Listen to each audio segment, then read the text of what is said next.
Alhamdulillahirabbil alamin. Assalamualaikum warahmatullahi wabarakatuh. Sampurasun wargi dulur baraya sadayana tepang dangu di sareng simkuring Mang Ian Kidemang Gunung Halu tea geningannya dina acara anu manehnya eta dongeng Sunda. Dongeng zaman kiwari ala kiwari anu nyarioskeun lalakon kahirupan mangsa bihari atanapi kabaheulaan. Kumaha dararamang palawargi sadayana atau mugi aya dina ginanjar kawilujengan rahayu berkah salamet amin ya Allah ya rabbal alamin. Dina waktos ieu simkuring sejaneraskeun hanca anu katunda dina pedaran dongeng anu judulna Si Buntung Jago Tutugan bagian anu ka-35 karya Bapak E. Sukandar. Kumaha ieu salajengna lalakon Si Buntung teh nya anu penak deui engke nya sareng mantan kabogohna anu ditepang anu dikawinkeun nya ka batur dijodohkeun ka batur aduh sugane balikan deui ka Nyi Euis nya si Andi teh lain balikan deui kitu nyambung deui kitu ngan urut batur ulah ka mana-mana tetep manco di channel YouTube-na Kisah Tanah Sunda. Ta channel YouTube simkuring aya 3 Kisah Tanah Sunda, Dongeng Sunda Mang Ian sareng Ki Demang Gunung Halu. Namun satacana dilajeng mangga di-subscribe heula nya nu teu acan subscribe-na anu parantos subscribe simkuring ngatur kerebun hundak saketika bingahan atuh mugi asing tiasa janten rencang anu ngahibur ka palawargi sadayana nya. Kanggo ibu-ibu bari masaknya sekekerohna, kanggo bapak-bapak bari nyantai nyikopai di tepas ngabaheuhai nya udud samsai. Oge di Padamelan di tempat konveksi bari ngajait motong obrasna di tempat cukur asgar nya di nanti di pasar di pabrik di kantor di perjalanan bari nyupiran satpam sananya Kang Wawan nya di PLN. Pokona mah kadulur-dulur nu aya di lemur barayan nu aya di kota ugi di pangumbaraan kumargi teu sakedik wargi-wargi urang nu aya di luar daerah bahkan di luar negerinya sok mararanco dina dongeng Sunda Mang Ian teh rencang damelan dong katineung mepende nu hese sare seunanya oge ulah hilap di like di komen nu teu komen burut pokona namanya ulah di skip iklan ada bager langkung raos disambungkeun kana speaker aktif ngageleger komokan atoa masjid mah.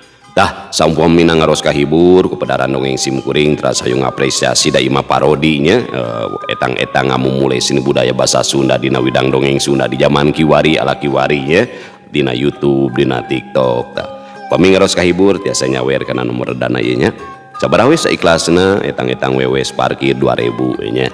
Tah sakumaha ngagib di zaman kiwari mapan gaibnya tapi tiasa dugi nilaina aosan Al-Fatihah oge saumpamina kurang diniatkeun dikintunkeun ka ahli kubur kaleresan pengarang dongeng teh ngantunkeun tahun 1880 ieu karya dipedarna dina tahun 1860-an utangtosna gaya bahasanya benten ejahan oge benten nya model Cimahi diseratna teh Tejimahi model yang dejang nu karaditulah pokona rada sesah gitu mata kapunten gitu upami tagdeg toga tanapi teu tiasa lancar. Yuk urang ngagib aosan Al-Fatihah di mana urang resep ngadoakeun batur eta doa bakal uidi ka urang sadayananya komo dina dongeng Si Buntung Jago Tutugan malangkung 10.000 heug sasarengan sadayana ngaoskeun Al-Fatihah bakal janten medan energi akumulasinya anu kaberkahanana bakal uidi ka urang sadayana atuh pamugian usahana sing dilancarkeun diberkahkeun diuntungkeun nya nu rumah tanggana sing sakinah mawadah warohmah anu nuju belajarna sing sukses gitu nya anu milari jodona sing dipenakeun sareng jodona pokona mah sing bagja sing dikabul sadaya hajatna wasilah berkah yaosan Al-Fatihah ususon ila ruhi ahlil kubur Bapak E. Sukandar Allahumma gfir lahu warhamhu wa'afihi wa'fu anhu syaulillahi lahum Al-Fatihah. A'udzubillahi minasyaitonirrajim. Bismillahirrahmanirrahim. Alhamdulillahirabbil alamin. Arrahmanirrahim. Maliki yaumiddin. Iyyaka na'budu wa iyyaka nasta'in. Ihdinas siratal mustaqim. Siratal ladzina an'amta 'alaihim ghairil maghdubi 'alaihim waladdallin. Ighfir lana amin.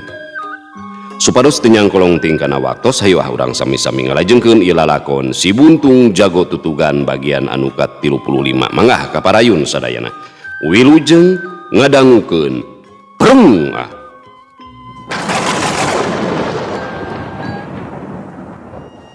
Ki Badra nu harita gawena ukur nyaksian meuni meureudeuy atuh ningalikeunana bari culang cileung siga nu rek kabur lantaran kumanehna geus bisa dikira-kira yen guruna teh geus pasti moal bisa menyat deui. Pundukna geus pasti bakal remuk dihanca leungeun buntung. Dalah pikiran Pajagra oge kitu pisan, lantaran sasatna taya dangka pikeun ngejat. Tapi nya eta atuh, ngaran-ngaran anu teu kapatolan ku akal, ongkohna deui can pasti manehna kudu ngalungsar jadi banusan.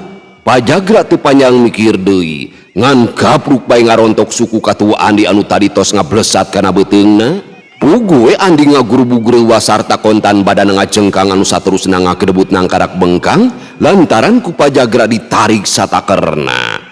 Wah, tuh gampang sia ngagunasi ka badan aing mah.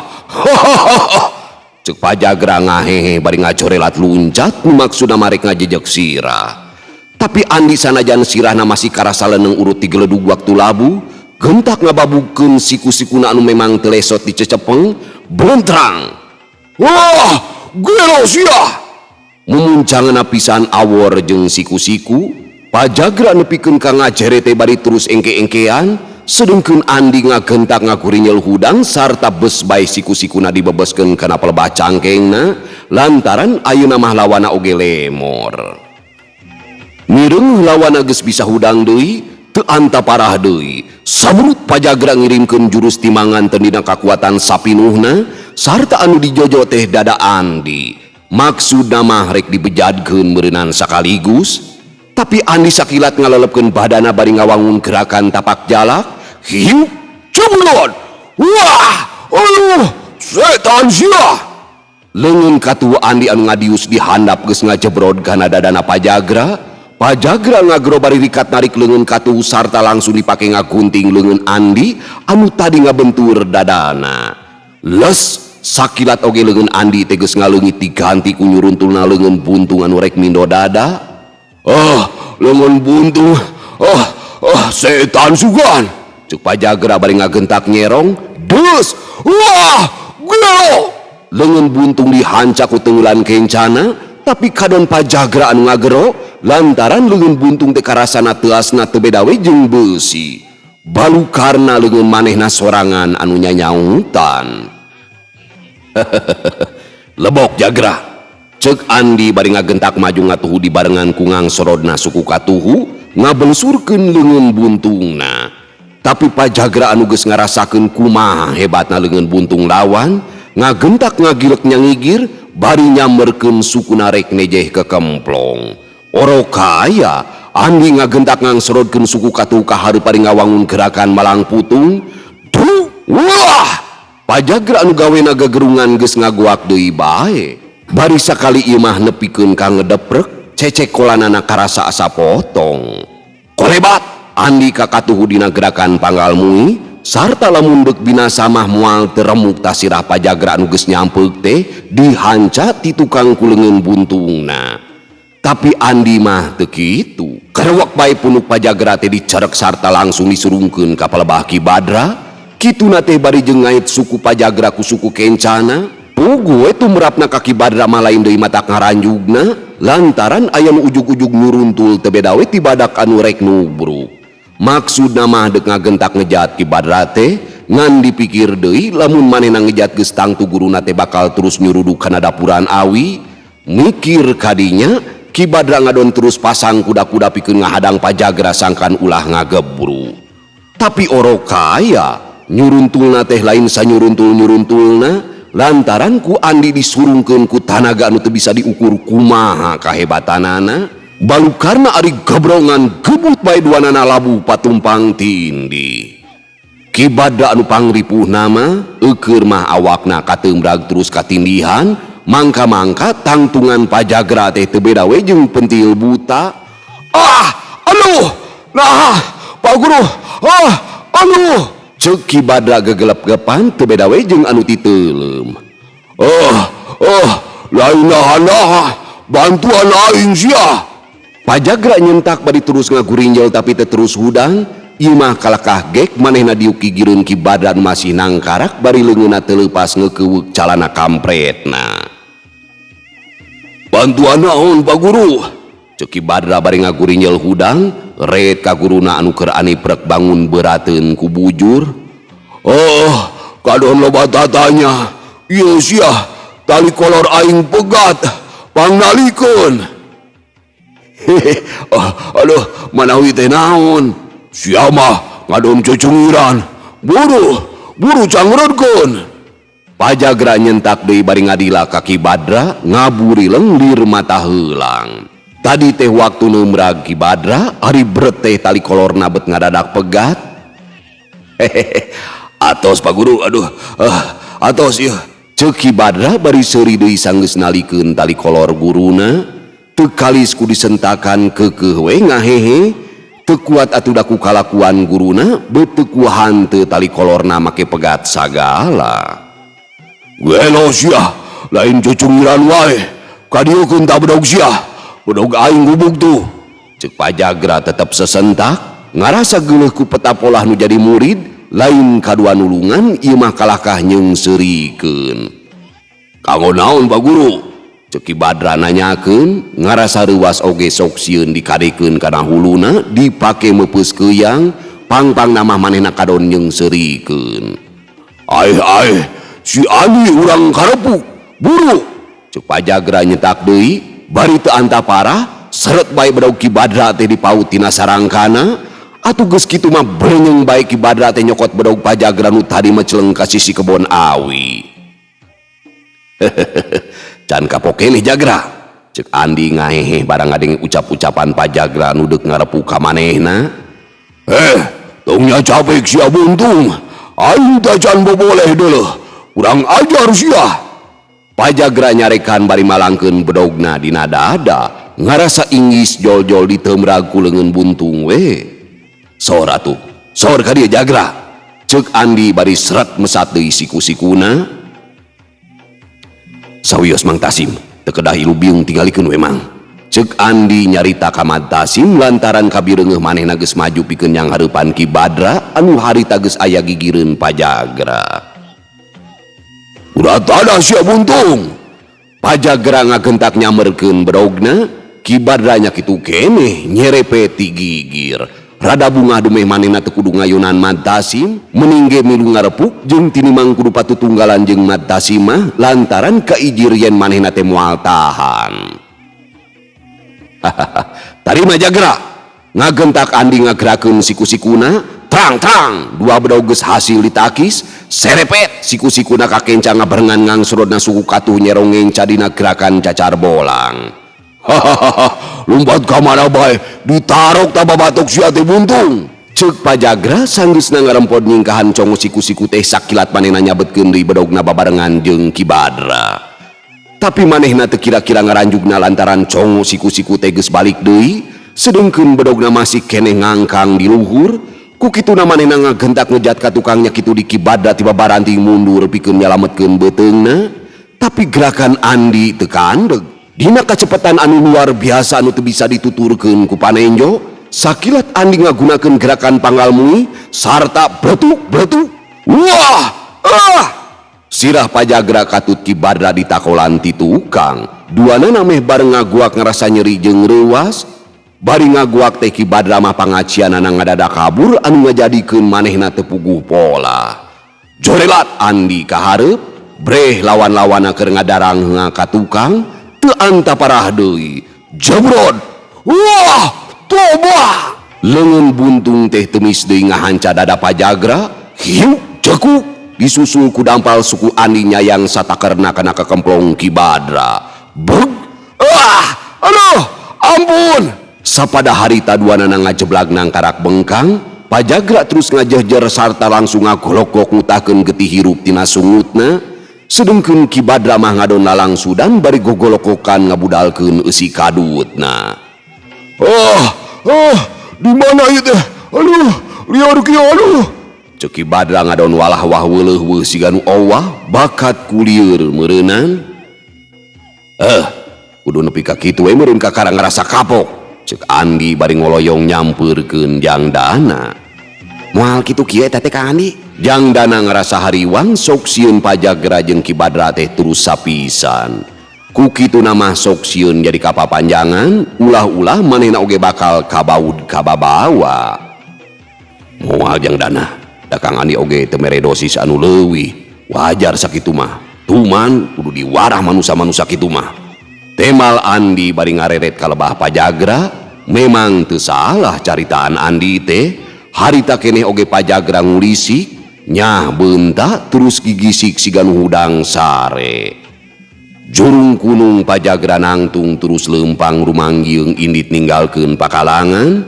Atuh ningali kitu mah Ki Badra oge gentak udang sarta terus nuturkeun, saterusna mah ieu guru jeung murid teh laleumpang bari sosolontodan, duanana teu lemek teu nyarek, lempang bari tungkul, geus puguh Pajagra mah lain deui ngahrukna, ngalaman apes kabina-bina nepikeun ka ngalaman eleh mutlak diragragkeun ku budak satepak.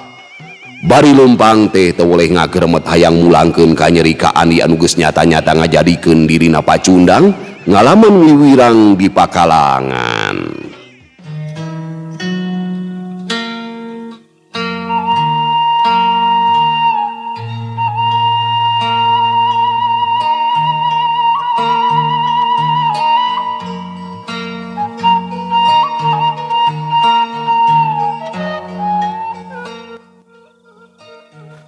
Geus karuhan Pajagra jeung Ki Badra arindit mah, Andi jeung Jangdana pamitan ka Mad Tasim sarta leos indit ninggalkeun anu keur pati ngrariung murug ka jalan pengkolan anu ka Pasir Banteng. Saterusna duanana ngagar digrek terus ka Panenjoan lantaran hayang geura panggih jeung Aki Surdi sarta si Ruyuk anu geus lila pisan ditinggalkeun.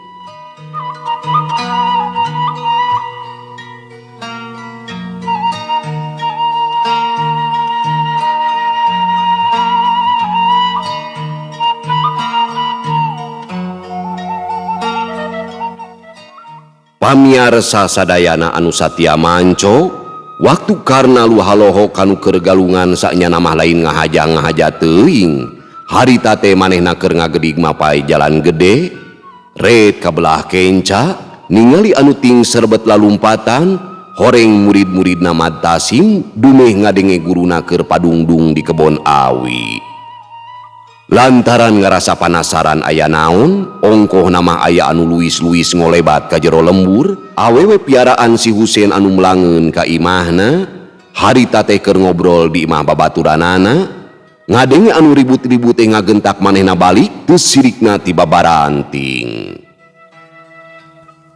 Bus bae karna teh ka jero lembur anu imah-imahna can sakumaha gegegna, tumpa tempo neangan anu herang-herang tadi, bete temong kalangkang-kalangkangna acan. Ngadenge anu blag-blug di kebon awi, gumanehna teh disampeurkeun, anabreh teh anu keur galungan. Mata kreuwasna teh manehna mireungeuh aya Andi keur didinya. Kukituna gancang manehna balik deui, lamun kanyahoan teh beuk mana teuing teu dicerek lantaran geus rumasa kakaburan ti lembur hujung. Alusna teh Andi teu ningalieun lantaran keur manco ka Mad Tasim, malah anu saterusna mah manehna ngablesat nulungan Mad Tasim anu sasatna keur aya dina bahaya. Saterusna karna ngagedig deui mapai jalan gede, maksudna deuk ka Gajah Ngambung manggihan anak buahna. Tiga dog keneh ngambah jalan gede ka Bojong Salam, teu wani mapai lembur lantaran sieun pasarandog jeung Andi atawa Wijana. Tidinya kebat ka Nagara Tengah, kajeun jauh dapon salamet. Kabeneran ari serog katarogong kurunyung tewahon anu kaleleskeun, celak manehna milu ukur nepikeun kaleles. Tidinya mah ngambah jalan gede maksudna mengkolna deuk ti lebak jero ngaliwatan Gunung Kaledong. Tidinya mah bras bae ka Gajah Ngambung. Harita sanggeusna kaluar ti lemburna Mad Tasim teh rek mapai jalan gede anu ka Pasir Banteng. Oro kaya loba kahariwang lantaran pasti ngaliwat ka Panenjoan. Kuriak pada ngepung lantaran didinya loba baladna Andi, piraku eta anu teu apaleun, atuh di Batu Gede aya Sukri, piraku teu dibetahkeun lamun ningali manehna kukulunuan sorangan. Puguh oge anu boga dosa masuk sagala heurin lengkah, dikukuntit ku rasa risi ditututur ku rasa kapaur. Harita teh waktu kukolotna dek diajak ka Cicapar nepungan gumilar, manehna teh kalakah mugen sanajan disosol di papatahan oge tetep teregrog. Babakuna mah ngerasa era kudu nyogrogkeun diri, sok sanajan bener pihak gumilar pasti ngahampura. Antuk namah manehna teh diesek-esekkeun ku pasuta nu jadi bapana, nu akhirna mah karna teh ditundung ti imahna. Harita oge sanggeus kabireungeuh indit bari susulumputan teh, karna Kuwijana sarta Widarma oge langsung disusulan, malah diteang ka panenjoan oge. Lantaran harita oge waktu kapanggihna teh sasat deukeut ti panenjoan, tapi luput lantaran karna mah dina mangpretna teh ngambah jalan gede. Lain deui ruas sarta harendegna waktu karna go ka Gajah Ngambung, lantaran kasampak teh geus kosong taya saurang-urang acan anak buahna. Tidinya mah terus mudun ngamah jalan anu brasna ka Cisaat, susuganan Bahrowi sabaturna aya di dinya. Bubuhan di Cisaat mah aya imahna Ardasim bari sakalian deuk nepungan Nyi Eno, nepi ka Cisaat oge tetela suwung deui, atuh karna teh teu jadi asup ka jero lembur, blecet bae manehna indit ngambah jalan bari tetep sasalingkeran. Sedengkeun Widarma jeung pasuta nu harita nyusulan karna ka panenjoan, kadonggok papanggih jeung Andi sarta Jangdana nu harita geus nepi ka panenjoan, atuh derekdek bae ku Widarma teh didongengkeun yen manehna keur neangan karna alias si Jakalara.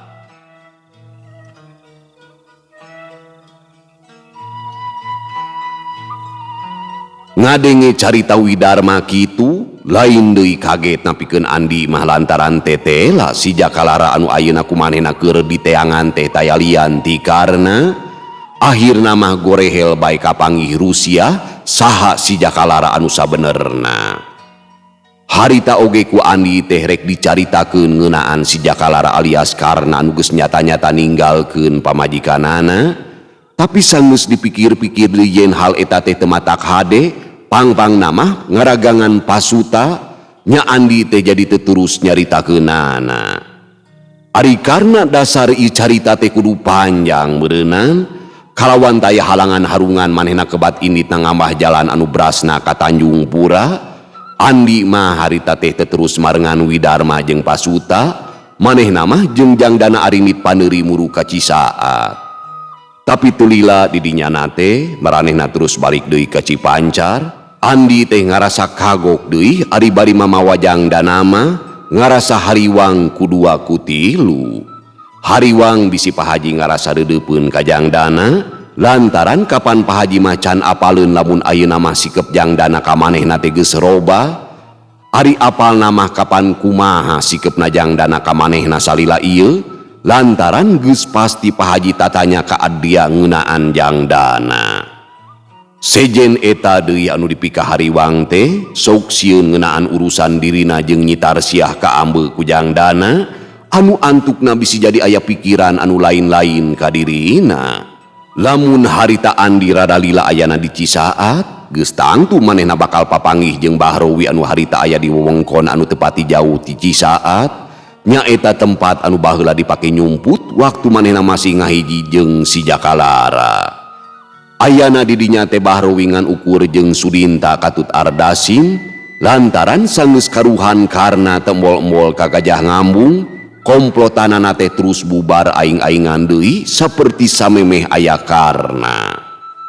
Wigena sabaturna baralik deui ka Karangsari, sedengkeun urut anak buahna Ki Jantra nyaeta Dulmanan Jumanta katut Sarkawi, da maranehna mah geus teu boga deui gegedugna, terus bae marulang ka lemburna anu teu pati jauh ti Ciaro. Bahrowi jadi ngarasa Hariwang aya di Gajah Ngambung teh, bakuna mah Andi anu kacida dipika seberna sok sieun terus ngobrot. Ras kana pamaksudan Andi anu rek males pati, Bahrowi teh teu sirikna meh tiap ngarenghap gawena teh ngan gegebegan bae teu beda we jeung orok anu teu digebrag ku inung beurang. Heueuh meureun Bahrowi teh ayeuna mah jadi teunggar kalongeun. Ku kituna manehna teh mutuskeun nyingkah ti Gajah Ngambung nyaeta ka tempat nyumput baheula nu kaayanana masih harieum ku tatangkalan. Harita oge waktu karna Widarma sarta Andi ngulampreng ka Cisaat oge, Bahrowi mah keur ngadedempes bae di panyumputanana, Kermah tarawani deui ari ngulampreng pabeberang mah. Waktu Jang Dana ngarongheap datang ka imah, langsung Pak Haji Sobana teh nanya, "Di mana Dana? Ari indit-inditan teh meuni sok kamalinaan." "Bangsul ti paninjauan sareng Kang Andi," cek Jang Dana terus terang. "Jeung Andi dedengean teh, tas naon ta teh?" Rada kaget bari satengah teu percaya oge ngadenge jawaban Jang Dana teh. Amengan we bah, karasa atuh da di bumi wae mah." Temal Jang Dana bari paromanana mah teu rieuh-rieuh. "Nu bener eta teh Dana." "Leres bah, taroskeun we ka Kang Andi." Temal Jang Dana bari ngareret ka Nyi Euis anu pasemona ngadadak siga nu pinuh ku rasa kaget oge. Lain deui nyeredetna ngadenge ngaran Andi disebut-sebut teh. "Ayeuna oge Kang Andina aya di bumi na Mang Udi." "Nah atuh lain terus diajak ka dieu." "Teu keur saeun, duka panginten ke wengi mah ka dieu," ceuk Jang Dana bari ngareret deui ka adina. "Lain Dana, angguran mah cik ulin kaleles, tepungan Jang Husen, kunaon meuni ngampleng teu ka dieu?" Ceuk Pak Haji, manehna mah teu nyahoeun naon-naon anu geus kajadian antara minantu jeung anakna. Ku kitu mah Jang Dana teh masih asak jejehan, teu wani betus lantaran sok sieun jadi aya mamala anu teu hade, boh pikeun kolotna, boh pikeun anu jadi adina. Memang ari ngagugu nafsu manehna teh hayang pok we ngagorolong nyaritakeun kanu jadi indung bapana. Pangpangna mah sok sieun kaayaan adina teh jadi tambah parna, sanajan bener eta oge sasatna kawin ka Jang Husen teh ku cara dipaksa. Tapi lamun nepikeun kanyahun dipangyelewengkeun mah pisah kumahaeun atuh rajet hatena, eukeur mah dipapaksa katurug dinyenyeri kudu jadi salakina. "Teu kudu diteang lah bah, mun hideung oge meureun ngurunyung ka dieu," ceuk Jang Dana bari ngareret deui ka Nyi Euis. "Ih, bisi geuring we." "Aya meureun jurunganana ka dieu Abah, tetep leles ka dieu teh pan." Jang Dana kalah maduan. "Ari Dana." Pak Haji kurang sugema dijawab kitu teh. "Da leres atuh bah, si Husein mah siga nu miceun runtah we ka pamajikan teh." Pokna bari pindah diukna ka gigireun Nyi Euis. "Ari dibawa nyarita teh sok ka mana bae Dana mah," ceuk Pak Haji bari ngaleos. Ari dina hatena mah teu nyalahkeun kana omongan Jang Dana teh, lantaran kumanehna oge karasa yen bener Jang Husen teh teu beda we ti nu miceun runtah, teu beja teu carita, sumaona ngurunyung nepungan. Atuh Pak Haji Kodir jongjon bae teu boga pikiran naon-naon lantaran unggal poe oge cenah anakna teh sok nepungan ka Cipancar. Marukanana nya we da puguh langka katempo di imahna, sok padahal sapopoe teh idek liher di imahna Ki Jalal ngasakeun pangabisana ka Pajagra. Jang Husen mah teu nyahoeun yen guruna teh kungsi diragrakeun mutlak ku Andi. Bubuhan pinter deui wawadulna, boh Pajagra boh Ki Badra teu euleum-euleum ngabuihna teh. Cenah musuhna di kadungura teh meh-mehan binasa ku Ki Badra, atuh jeung Andi oge kungsi bantrok, heunya kitu deui waktu diayonan ku Pajagra, si Andi teh ngacir teu mangga pulia. Leungeun anu buntungna teh teu mempan cenah ka Pajagra mah. Ieu sababna nu matak Jang Husen terus-terusan diajar ka Pajagra lantaran maksud manehna mah hayang ngarubuhkeun Andi ku leungeunna sorangan. "Leres Kang Dana ti paninjauan Kang." Barang Pak Haji geus ngaleos, Nyi Euis anu tita tadi ukur ngadedengekeun teh nanya ka Jang Dana. "Nya Euis," Jang Dana ngareret, ebreh pasemon adina teh bangun anu kukumunaker. "Sareng saha kitu?" Nyi Euis api-api teu ngadenge. "Apaan tadi teh tos dibejakeun ka Abah?" Jang Dana bari mesem. "Asa teu percaya atuh da?" "Nah teu percaya." "Margi terang jujutanana," ceuk Nyi Euis bari ngabalieur nyumputkeun beungeutna. Horeng tina juru-juru panona aya nu ngagarendang, celak surudut mapai pipina. "Baheula tuh Euis, ayeuna mah Kang Dana teh geus eling. dosa kabina-bina giru kanu geus ebreh kana kabelana. Saya wae atuh. Ayeuna Kang Dana babalik pikir. Leres kitu diajakan ka dieu teh teu kersaeun. Teu ketang Is, teu diajakan ku Jang Dana teh. Ih, nah atuh. Nyi Eis bangun hanjelu. Teu kumaha, da geus pasti moal daekeun. Ugu ari kumejutna mah, Kang Dana teh hayang manehna cicing di dieu. Keur mah geus sidi kumaha bebelana katurugangan di tepan jalma nu geulis, nunggul pinang, teu sanak teu kadang, teu indung teu bapa. Cicing di Mang Udi oge ngan sakadar dikukut heungan nyaeta pikirna teh moal pihadeun. Jang Dana nyaritana bener-bener daria, pokona mah ras inget kana kalakuan manehna anu enggeus-enggeus, mikangewa ka Andi teh beak ti karep. Tapi ari Andina mah teu riuk-riuk dipikangewa teh, kapan tibatan males kangewa kalah ngebrehkeun kabelana, nepikeun ka ayeuna oge masih inget waktu manehna dikakaya ku si Jakalara sabaladna. Nyi Eis barang ngadenge pok-pokanan anu jadi lanceuk kitu teh, beut teu beda we jeung anu dibedel deui raheut hatena, anu kaayaanana ayeuna teu beda we jeung anu keur humapur, nu ebrehna kaluar di totondenan ku juuna Cimata anu terus-terusan merebei ngabaseuhan beungeutna, anu dipirigu inghakna anu teu kurang matak nimbulkeun ting seresetna hate Jang Dana harita. Nu antukna manehna terus ngaharuk bari pipikiranna mah cucos ka mangsa ka tukang.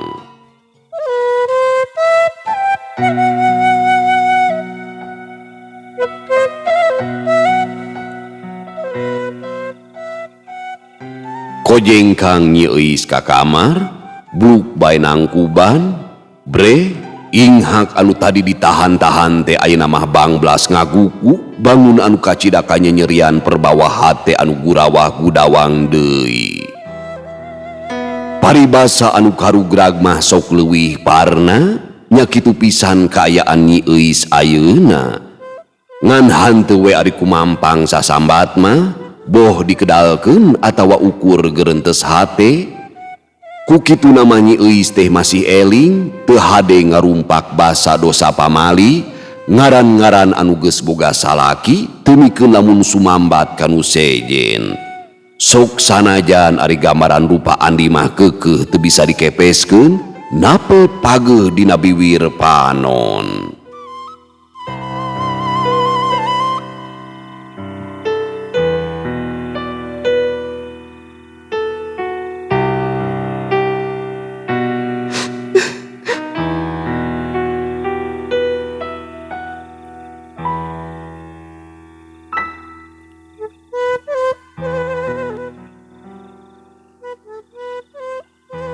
Jang Dana ukur cunglik sorangan, ngojengkang nu jadi adi ukur dituturkeun ku paneuteup, bari hatena mah ting serese ting seredet, mireng beungeut anu geus cipruk Cimata teh, ngahlas kabina-bina meh teu kuat nempokeunana.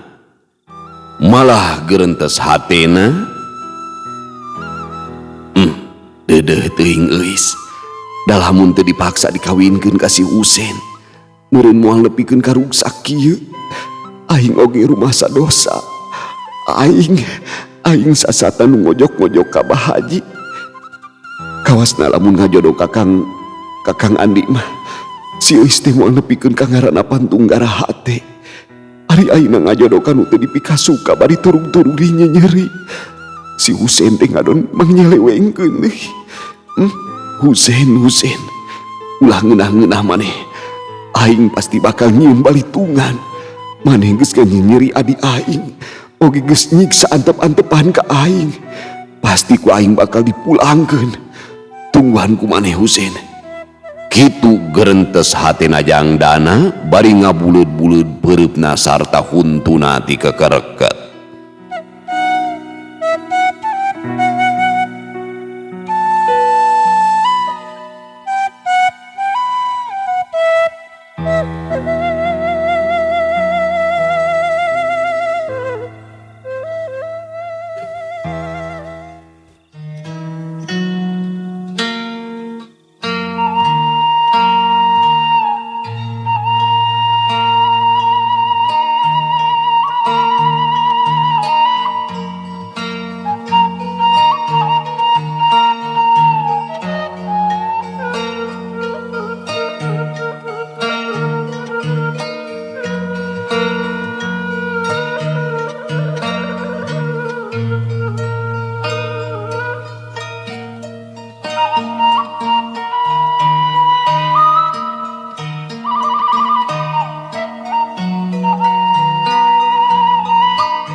Heutingna waktu saimah-imah ngariung pok bae Jang Dana nyarita yen isukna manehna teh deuk kaleles deuk nepungan si Husein rek nakon kunaon sababna beuteuk mol-mol manis siga nu geus miceun kanu jadi pamajikan teh. Duk jung saha Dana? Pak Haji nanyakeun lamun jeung Andi kumanehna tangtu rek dihulag lantaran geus kairong moal pihadeun. Bade sareng Mang Amir we atanapi Pak Adria. Jung Adria we lantaran Ki Amir mapan isukan teh rek dititah ngumean kandang munding. Ngan kadewe Dana, ulah teh reges kudu malapah gedangnya. Cek Bu Haji nimbrung milu ngawawadian. Moal ambu. Eis moal talatana naon? Jang Dana nanya ka adina, ebreh kanyaahna dina sorot panon anu pinuh ku kadeudeut. Sanggemkeun we. Eis tos jag-jag. Upami teu aya pamengan mapapageun kitu. Ulah waka Is, jag-jag kumaha? Can sehat bener Eis teh. Jang Dana satengah ngahalangan, bakuna hatena teu mikeun namun adina kaleles deui nuturkeun salaki lantaran geus katoong kalaka bakal nambahan katunggaraan bae. Sawius bade maksakeun bae. Hawatos ka Kang Husein, panginten teu aya nu ngawulaan. Ari Eis di dieu siga nu raos-raos jul kana kawajiban. Nyi Eis darianaker, memang manehna mah hayang kaleles teh lain jijieunnan, tapi oge lain hayang ngawulaan anu jadi salaki lantaran can bisa migawe anu berat-berat. Tapi samata-mata keur nengtremkeun hate sabab Andi ayeuna aya di Cipancar, anu sasatna gambaran Andi teh kumanehna keur diusahakeun saeutik-saeutik dipopohokeun. Ngadenge kitu teh pikeun Jang Dana malah nambah ngagugudug nafsuna ka Jang Husein. Kumaha sikep adina anu sakitu madepna kanu jadi salaki, kari-kari ngadon dinyerikeun. Ampir-ampiran harita Jang Dana nyaritakeun kumaha kalakuan Jang Husein anu sabenerna. Ari ceuk Kang Dana mah ulah waka kaleles Is. Memang ulah lila teuing ninggalkeun salaki, bisi ka dituna jadi matak. Ayeuna mah kumaha ceuk Jang Husein we kitu kieuna mah. Dana juga atuh pugukeun heula ka Ki Adria ngan omat ulah isuk-isuk teuing inditna lantaran manehna sina bersihan heula istal geus lila teu dibersihan. Pak Haji nutup obrolan. Muhun ayeuna abdi bade ka Pak Iya bade muguhkeun. Ceuk Jang Dana kituna teh bari jung nangtung terus ngaleos ka imahna Adria. Nepi ka imahna derek-dek bae dicaritakeun maksudna. Ngan kedah atos-atos we Cep, komo saurna dileles teh aya guruna Ki Badra. Leres Pak Iya, malihan pamantasim oge harita ampir-ampiran upami teu ku Kang Andi kaburu ditulungan mah. Ngan pajagera teh ku Kang Andi mah nambruk oge, bener-bener hebat Kang Andi teh. Kabita abdi mah. Jang Dana ngebrehkeun pamujina. Abot oge Cep Dana, ari kedah mayunan tiluan mah. Pak Iya mah teu kedah ilu biung, keun we abdi, tuh manek diwarata si Husein teh.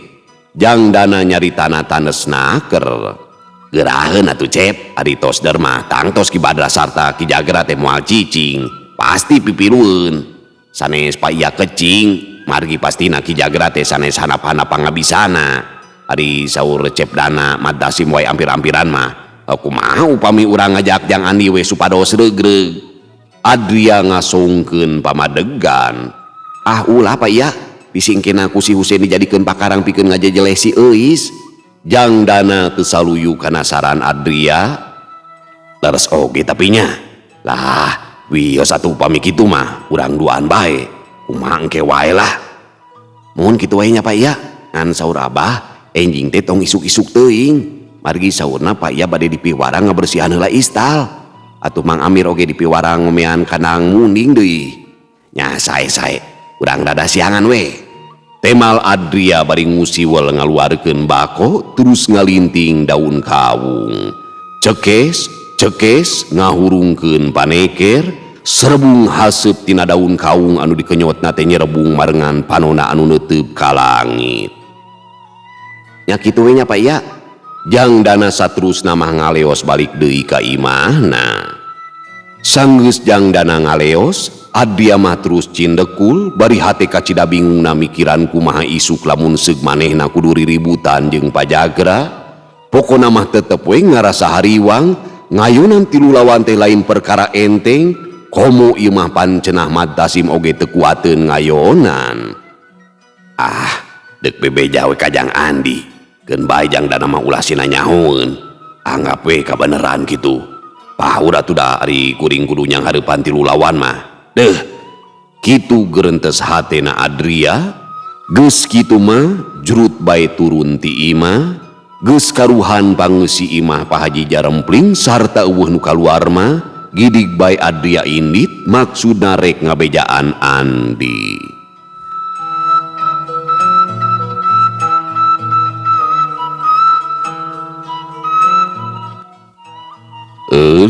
Pamiarsa sadayana waktosna parantos teu nyekapan deui geuningannya. Ieu lalakon kahirupan Andi ya. Tak hungkul ari karya Pak Sukandar teh. Janten realistis gitunya lalakon sadidinten kahirupannya manusiawi we sapertos urang. Ari masalah riributan mah dikapungkur dugikeun ka ayeuna ge nya lumrah jalmi mah kitu tah. Ngan peda dina karya Pak Sukandar mah seseueurna kumaha carana nu tadina musuh jadi dulur gitu. Jadi masalah-masalah anu disanghareupan ku urang jeung papada manusia teh kudu beres samemeh urang ninggalkeun alam dunia. Matak kolot baheula mah ngusahakeun beberes balikna teh dina kayaan beres.